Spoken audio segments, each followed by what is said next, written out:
Madeleine Rutschow-Ruffner porte le deuil de son mari avec une certaine sérénité. Je sais qu'il est là. Ses proches l'ont beaucoup aidé à traverser cette épreuve.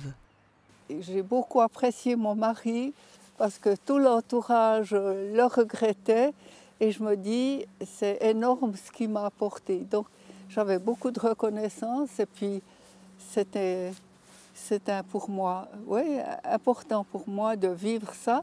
Donc je l'ai assez bien vécu, puis il faut du temps dans le deuil. Alors après, on se rend compte que la personne nous manque.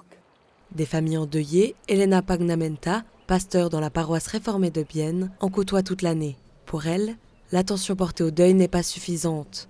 C'est pourquoi la paroisse a lancé un programme de soutien ici à Bienne.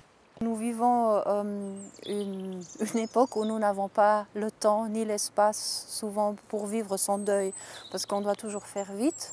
Et là, on avait envie d'offrir un espace aux personnes qui ressentent le besoin de parler de leur deuil.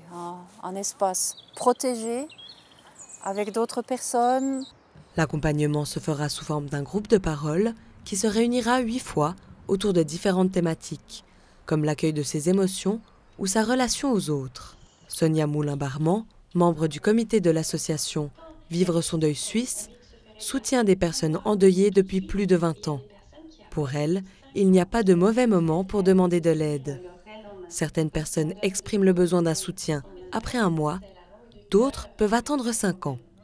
Souvent, elles ne se sentent pas comprises ou elles ne se sentent pas respectées dans leur rythme à elles. Parce que c'est vrai que le deuil, ça fait aussi, moi j'aime bien dire aussi les saisons du deuil. Parce que elles arrivent aux dates, par exemple ça fait 1 an, ça fait 2 ans, elles revivent aussi. Donc des fois, elles ont besoin d'avoir une écoute aussi neutre. Le groupe de parole lancé par la paroisse réformée de Bienne est ouvert à toutes et tous et permettra peut-être à différentes personnes d'apprendre à vivre avec le deuil, comme le fait Madeleine Rutschow-Ruffner.